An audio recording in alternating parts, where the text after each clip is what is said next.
Hey everybody, it's Mike Swaney and Rachel Lammy from Intelligent Demand. We just got back from the Gartner Marketing Symposium here in Denver and had four kind of key takeaways and trends that we wanted to share with you today.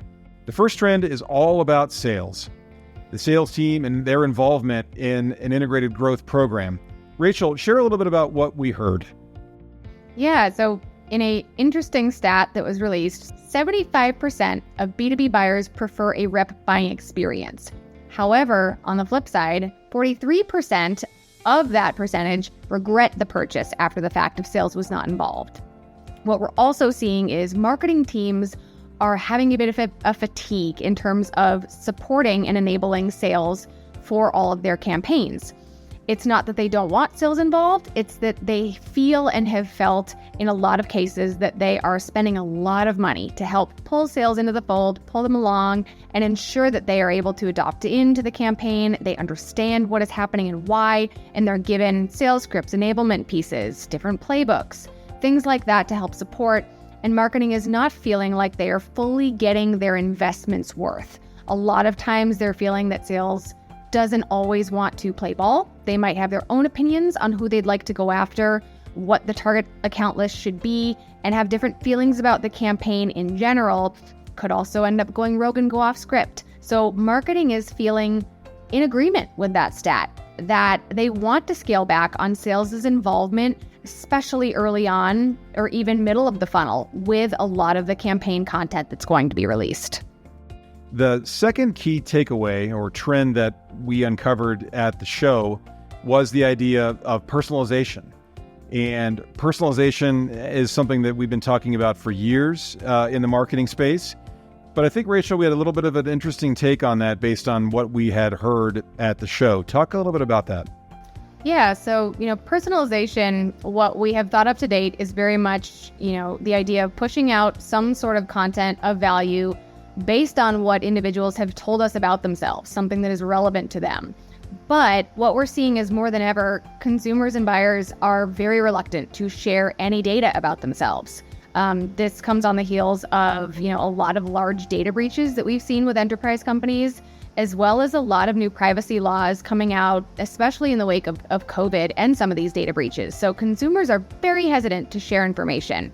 So what this means and what a key takeaway was is we as marketers have to be smarter and more efficient and more strategic when it comes to what we're offering in exchange to these individuals for the data. It has to be something that, the individual can learn from. And there's really two key ways to think about it. If we are able to provide a digital experience and a piece of content, something that the end user is able to learn about their own needs and something that they didn't know they had a pain point or need for, or learn about a product or offering.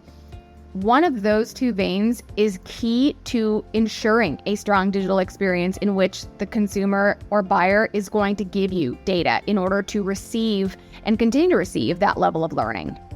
We are on to takeaway or trend number 3, and this has all to do with integrated growth strategy, campaign strategy, program strategy, but strategy generally. Rachel, take it away.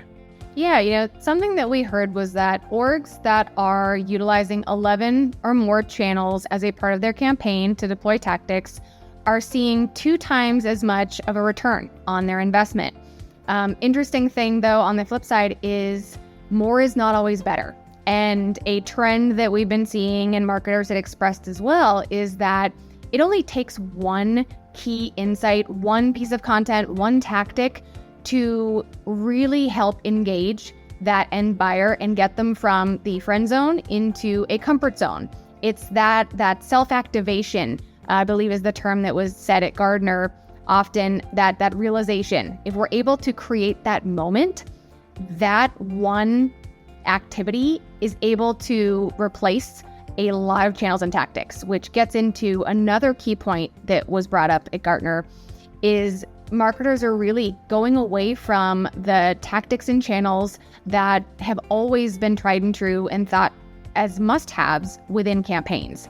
So it's not that they're not wanting to utilize them anymore. It's more they want to create a journey and an experience for their buyers that is unique to them and is focused more on a high value offer, on creating that spark, that activation, that learning. They're focused more on the strategy piece, and then creating, or utilizing rather, tactics and channels that are going to help push that narrative and goal forward, instead of just putting everything out there in terms of email, media, social paid, all the way through sales enablement pieces, sales emails, calls, things like that. They're not wanting to do everything anymore. It's more that they're wanting to select the pieces that are right and focus more on the strategic side of things. Yeah, I'll add just 2 cents on that. And but one of the things that I had heard several times, both in the hallways and during the sessions, was the idea of creating a personally memorable experience. A high-value offer is a great way to do that, like you mentioned. And what I also heard, to build on what you said, Rachel, an idea that I hadn't really heard before, but you kind of nailed it. And they were calling it one catalytic experience was needed. That was a big theme throughout the conference as well. The fourth trend or takeaway that we felt was really intriguing and interesting, you're going to be surprised, was around the idea of generative AI. Now, I will add that I don't believe that Gartner did as much, they didn't put as much depth into this subject, perhaps because their analysts are still themselves getting their arms around it. But some of the things that we heard around generative AI that has an impact, that has implications for marketers, is it's already being highly used. It's being highly leveraged, and in some cases, Gartner believes that generative AI will replace roles, whether that's on an internal creative or a team. Potentially, that's where the biggest impact, I think, will be felt by AI, whether that's in copy or in image development or selection. But they said that if it doesn't replace roles, it will absolutely augment them. So I think eventually we get there with role replacement, but augmentation of roles, honestly, that could happen today. We're already seeing, ways that organizations are using technology like Jasper.ai, Writer, and others to generate content, and others for imagery. And there are already dozens of organizations that exist, software providers that are there. I honestly was blown away by the number of generative AI companies that have already established, at the very least, a small foothold. One of the key takeaways, though, or recommendations from Gartner is also around the idea of establishing guidelines and expectations for employees, for clients, and just being responsible with this technology. I think it's probably a leap to say Skynet's going to become self-aware, maybe, but at the same time, responsible use of this technology is going to be truly required.